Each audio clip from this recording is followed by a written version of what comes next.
Olá, amigos do Otimismo Online.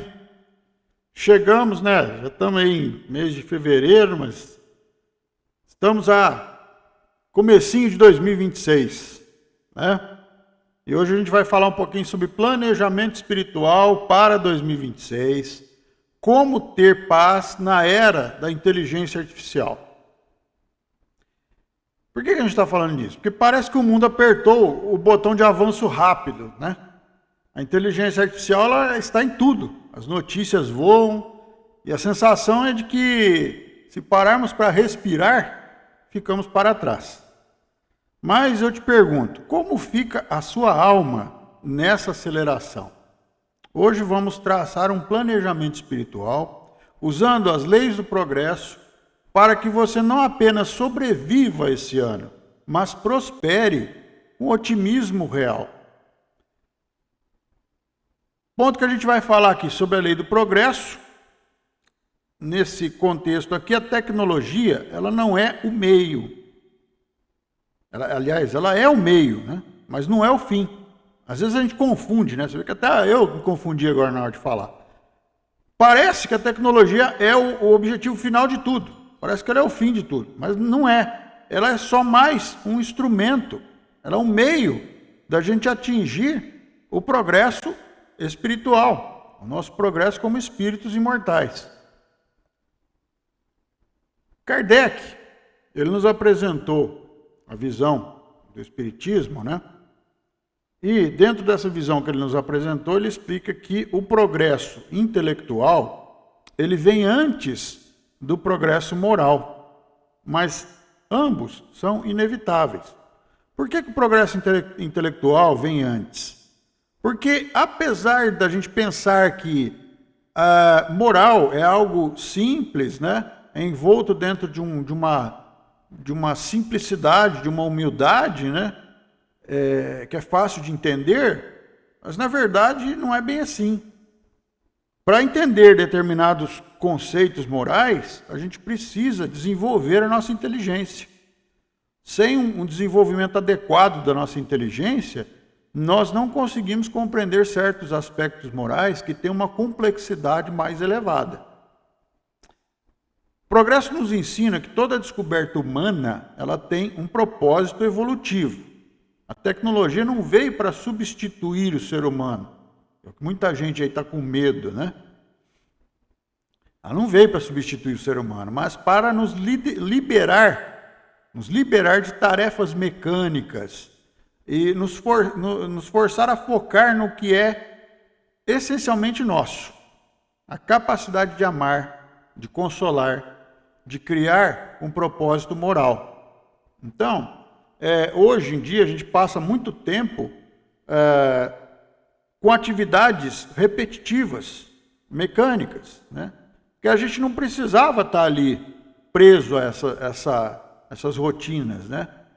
Trabalha-se demais para poder obter o sustento, né? Para sustentar o lar, sustentar a nossa vida. Aí é que entra a tecnologia. A evolução da tecnologia, da inteligência artificial, da robótica, vem para justamente nos liberar dessa situação, para que a gente tenha tempo de focar no desenvolvimento do sentimento, no amadurecimento do senso moral, no desenvolvimento da nossa inteligência, que são os objetivos essenciais do espírito. Então aqui vai já uma primeira dica prática. Não lute contra a ferramenta. Aprenda a usá-la como um braço direito para sobrar mais tempo para o seu desenvolvimento espiritual e para o próximo. Então muita gente tem aversão de aprender tecnologia, de aprender a usar o celular, né, de aprender a operar certos sistemas. Veja bem, não se deve fazer isso. A gente não deve lutar contra a evolução, a tecnologia que está vindo aí. Pelo contrário, a gente tem que ter ela como uma parceira, né? Ao invés de temer a tecnologia, façamos dela a nossa parceira, porque toda a evolução tecnológica, ela é uma concessão de Deus. Quando o espírito alcança uma certa maturidade do senso moral, um certo desenvolvimento intelectual, Deus permite o avanço da tecnologia, Deus permite que os pesquisadores, os inventores, os cientistas sejam inspirados e desenvolvam tecnologias novas, para a gente poder progredir, cumprir com a lei do progresso. A gente, às vezes, se atrapalha no início ao adaptar-se com essas tecnologias novas? Sim. Vamos ver aí o caso da energia atômica, né? Começo, a gente fez mau uso da energia atômica, né?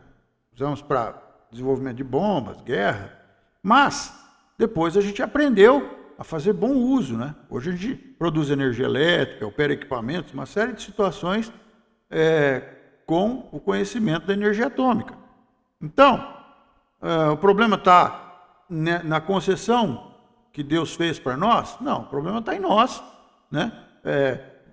O dinheiro, por exemplo, ele é um elemento neutro, né? Uma faca, né? Ele é um elemento neutro.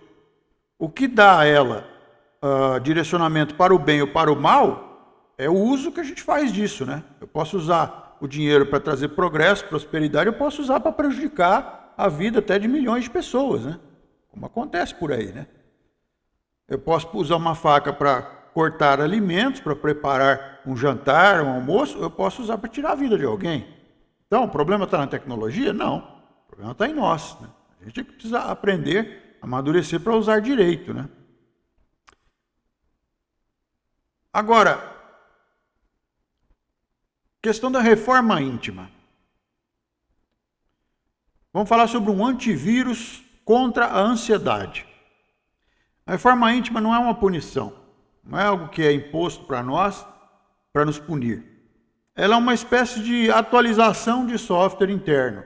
Você tem lá o seu notebook, né? Ele tem lá o sistema operacional e de vez em quando abre uma janelinha lá te avisando que precisa atualizar determinados softwares ou até o próprio sistema operacional todo, né? Então a reforma íntima, ela é essa atualização de nós, do nosso íntimo. A ansiedade de 2026, ela nasce da tentativa de processar informações do mundo externo na velocidade da fibra óptica, enquanto o nosso coração bate no ritmo da natureza. Então está havendo aí um descompasso entre os avanços da tecnologia nesse ano de 2026, né, principalmente, tudo isso que está mudando rapidamente, está sendo nos oferecido, esse bombardeio de informações novas que surge a cada dia, né? Muitas dessas informações são de teor negativo, né, de pessimismo, e nós temos uma velocidade íntima natural dentro de nós, né, que é o ritmo da natureza. Então a reforma íntima aqui, ela entra como nosso filtro. É o momento de perguntar: isso que eu estou consumindo me ajuda a ser alguém melhor ou apenas me gera inveja e pressa? A gente vai perguntar a si mesmo. Esse é o exercício da reforma íntima. É você perguntar diante das situações que você vai vivendo ali no cotidiano, as informações que chegam, né? O dedinho deslizando ali nas redes sociais e tudo mais, de repente você para e fala: não, peraí, isso aqui que eu estou consumindo, essa informação aqui, ela me ajuda a ser uma pessoa melhor?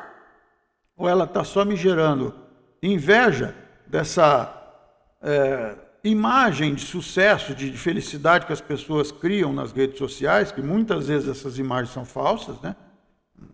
Ninguém posta a vida real ali, né? As pessoas postam o que elas gostariam que fosse a vida delas. E às vezes a gente acaba comprando isso como se fosse verdade, como se fosse realidade, né? Então isso aí está me gerando inveja ou está me deixando ansioso? Esse bombardeio de notícias pessimistas e tal está me deixando cada vez mais ansioso.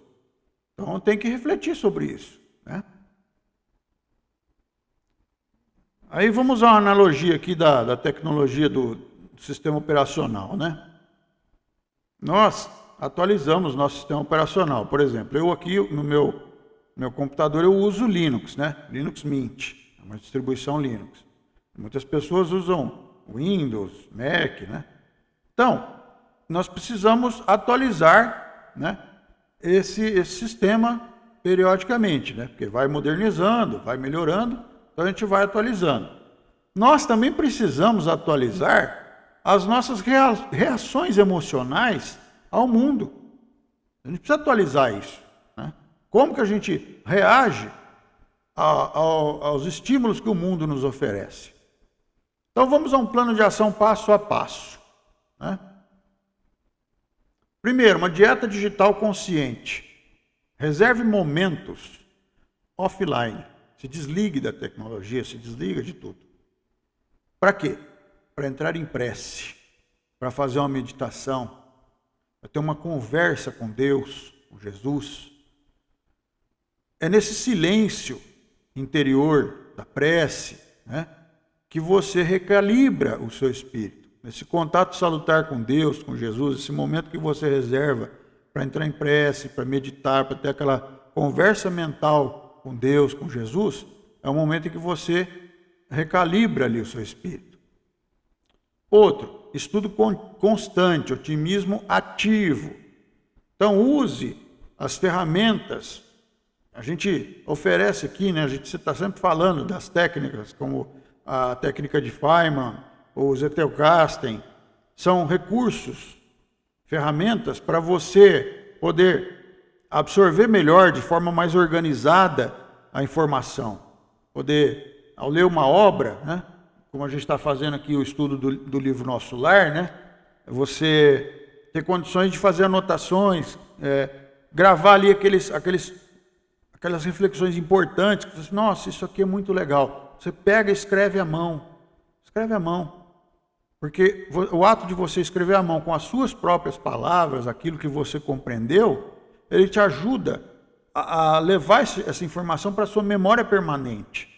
E isso não se perde. Então, esse estudo constante, esse otimismo ativo, em vez de ficar perdendo tempo, entupindo a cabeça com informações irrelevantes, com pessimismos, com escândalos, com coisas que não vão levar a nada, né? Porque nós não vamos mudar o mundo dessa forma. Nós vamos, né? Qual é o nosso poder para mudar o mundo, né? O poder que a gente tem é mudar a nós mesmos, mudar o nosso íntimo, para a gente poder sim ajudar o mundo de verdade com o nosso exemplo. Ação no bem, é outro ponto importante.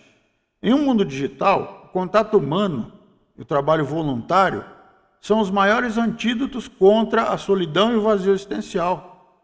Muitas vezes você está ali imerso num adoecimento emocional, uma depressão, né? uma fobia qualquer. De repente, você exercitar a caridade. Você fala assim, nossa, mas eu já estou sofrendo tanto, como é que eu vou ter condições de ajudar o outro? Pensa, pede ajuda a Deus. Você vai encontrar uma forma de exercitar a caridade, de ajudar o próximo, de trabalhar pelo bem. Mesmo você estando assim, adoecido, você vai conseguir. E esse esforço de doar-se, de trabalhar pelo bem, de fazer a caridade, vai te ajudar na sua recuperação, vai te ajudar a sair dessa situação penosa que você se encontra. Então, caridade é o caminho. Por isso que o apóstolo dizia, né? O trabalho no bem cobre uma multidão de pecados. Né? Ajuda-te, e o céu te ajudará. Né? São pensamentos que estão aí, né? Verdades que estão aí ecoando para nós o tempo todo. Outra coisa, vigie o seu pensamento. Lembra que Jesus disse, vigiai e orai. Não se deixe levar por algoritmos de medo, de polarização. Escolha o otimismo como uma decisão consciente. Os algoritmos existem aí na internet para trazer sempre mais daquilo que a gente, em tese, está gostando, está assistindo mais.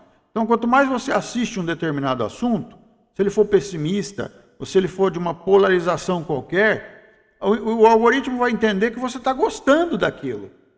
E aí ele vai jogar cada vez mais conteúdos relacionados àquele assunto. Então, quando você vê, você está ali só recebendo sempre os mesmos temas, os mesmos assuntos. E isso vai te adoecendo cada vez mais. Então, para mudar isso, procure conhecimento, procure informações otimistas que te elevem o espírito. Comece a mudar o algoritmo, aquilo que treina o algoritmo a te oferecer coisas melhores. É você que faz esse treinamento através das suas escolhas. Então, o planejamento para 2026 não é sobre metas financeiras apenas. É sobre garantir que ao final desse ano o seu espírito esteja mais leve e lúcido do que quando começou. Você olha para trás, no final desse ano 2026, e vai dizer, poxa, eu consegui construir em mim um ser humano melhor. Eu mudei coisas, né? Eu corrigi imperfeições, eu estou me sentindo melhor. Afinal, o progresso é lei de Deus, né? Mas a paz é escolha nossa, né? A lei do progresso está aí, mas se a gente quiser chegar, cumprir com ela em paz, né? Dentro de uma felicidade compatível com a nossa atual condição evolutiva, a gente precisa fazer boas escolhas. Se esse conteúdo ele te ajudou a acalmar o coração, se ele te deu um norte, né, você está sentindo um pouco mais de alívio, de esperança, deixa o seu like, se inscreva aí no nosso canal, comente, né? Conta aqui nos comentários qual o seu maior desafio para manter o otimismo hoje. Né? Esses comentários nós lemos para quê? Para poder preparar conteúdos que respondam essas questões, que ajudem você a entender melhor essa questão do otimismo, da esperança. Né? Nossa intenção aqui é ajudar, tá certo? Então, pessoal, obrigado e até o próximo vídeo.